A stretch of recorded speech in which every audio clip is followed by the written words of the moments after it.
Ningizimu Afrika, Mzansi, sanibonani, nginibingelele kuphi nakuphi la enibukele khona-ke. Mawukuthi-ke usuku lakho lokuqala uyithola-ke uhlangana nalo mbukiso, ngicela ungalenzi iphutha kusekhala, subscribe kwi-channel, ulike ivideo ebese-ke uciphiza i-notification bell. Wenzelani? Wenzela ukuthi-ke mangifaka ivideo wena-ke bese-ke uthola i-notification, then ngokushesha bese uyangena kwi-video uyayibuka. SikuTrend TV siyaqinisekisa-ke ukuthi-ke sikulethela-ke lolo daba olusuke lusematheni ngalolu suku. Inganza kwethu izolo ngiphoste ivideo ngikhuluma ngalo sisi lo, ngimfakile isithombeni ngemuva.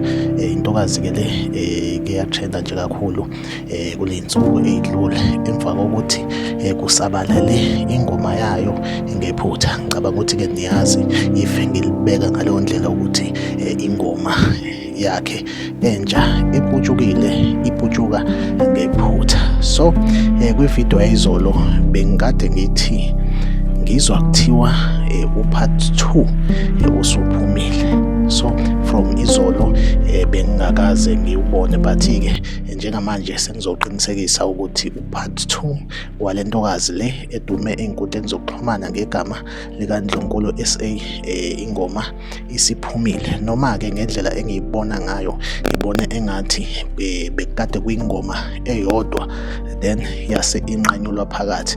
So bekade kuphume uphisi wokuqala then njengamanje sekuphinde futhi kwaphuma uphisi wesibili wengoma othathwa njengokuthi upart 2. So mawukuthi uyayifuna le ngoma uyakwazi okumele ukwenze, ngizoyishiya inamba yami kwi-description, ungi-WhatsApp nje hi no hello, angibadingi, but umuntu ngifuna if efika ku-WhatsApp wami angitshele nje ukuthi ufuna ingoma entsha upart 2 wale ntokazi le engiyifakile ngemuva. Make sure ukuthi uyayilike ivideo, uyasubscribe kwi-channel uma ungasubscribile. SikuTrend TV ngizohlezi ngikhona, ikakhulukazi ngilethela nje iy'ndaba ey'sematheni usuku nosuku.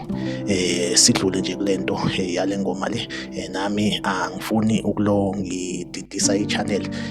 Inethi ye-channel kahle kahle ayikhulumi ngama-trending songs afana nalawa. So mina okwami ukuletha nje iy'ndaba ey'suke zitrenda ngalolo suku, iy'ndaba nje ezibuhlungu ikakhulukazi. Ngiyazi ukuthi abantu bathanda iy'ndaba ey'ngafani, khona umuntu ojajuliswa ukubuka iy'ndaba ezibuhlungu noma zibuhlungu, but kunomuntu othanda ukuthi uma ingena ku-YouTube azobuka nje iy'ndaba ezibuhlungu kuphela. So i-channel yami idila nje ney'ndaba ey'kanjalo. So ngifuna ukuthi-ke sidlule kule nto yengoma noma yey'ngoma ey'trendayo.